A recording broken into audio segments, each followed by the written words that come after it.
If you're looking to get away from the more built-up luxury areas of Maui, head to Paia, the small coastal village on the northern coast of Maui. This town only has about 2,600 people, but it's got a great laid-back, hippie-ish feel. Tons of little shops, restaurants, cafes, other things that I can't recommend on video, but check it out.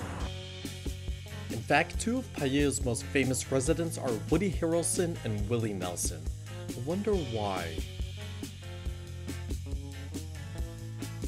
I wanted to try one of Hawaii's favorite breakfast meals, the Loco Moco. I got a tip that one of the best places to try it is at the Moana Bakery and Cafe, right here off of Baldwin Avenue.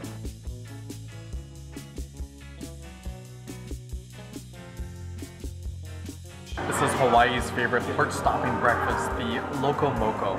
This is a dish that consists of rice, a hamburger patty, egg, brown gravy, all mixed together in one.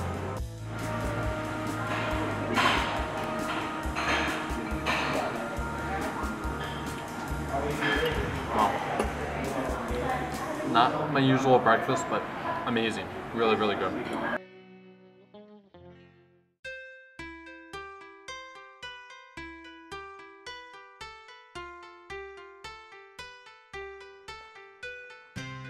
So when I was in Paia, I started talking to one of the shop clerks, and I told her I only had a couple of hours to explore because I have to pick up my deadbeat friends from the airport in a couple hours. And she suggested I head up the Hana Highway to Twin Falls, which is a nice little trail on the waterfall that you can jump into at the end. Good thing I brought my bathing suit, otherwise I'd be going on that trawl. And last time I did that, I got kicked out of the country. So it's good for everybody. This may be a good time to talk about Maui's terrain.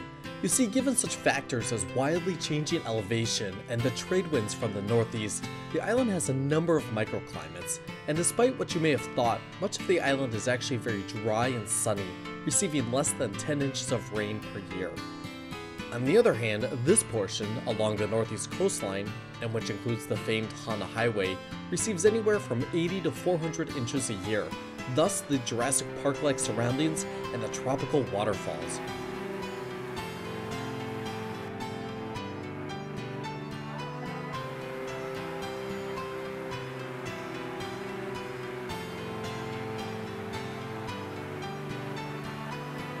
Yeah, it's an island waterfall.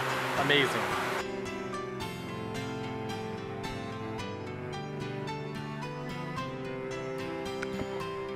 If you haven't noticed already, I'm sporting a very stylish waterproof camera for portions of this trip, all in an effort to get some gratuitous underwater shots, and so I can give you, the viewer, an idea of what it's like frolicking in the water. In this case, surprisingly cold, but it's also a great excuse for a mid-morning bath, courtesy of nature. Now, where did they keep this soap dispenser?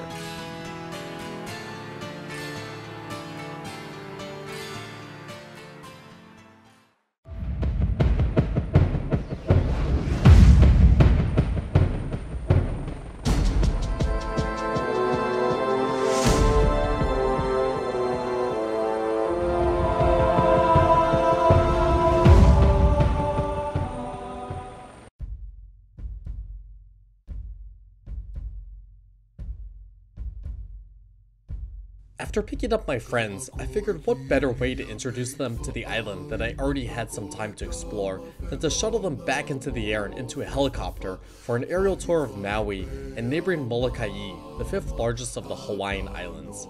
Yes, that Moloka'i, the one-time home to the famous leper colony, a disease that came to the island in the mid-1850s due to the influx of outside traders and sailors.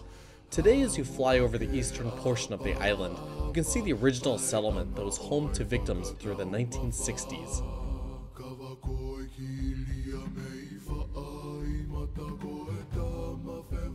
Further along, we choppered over the lush landscape and grazed the dramatic cliff sides of the island.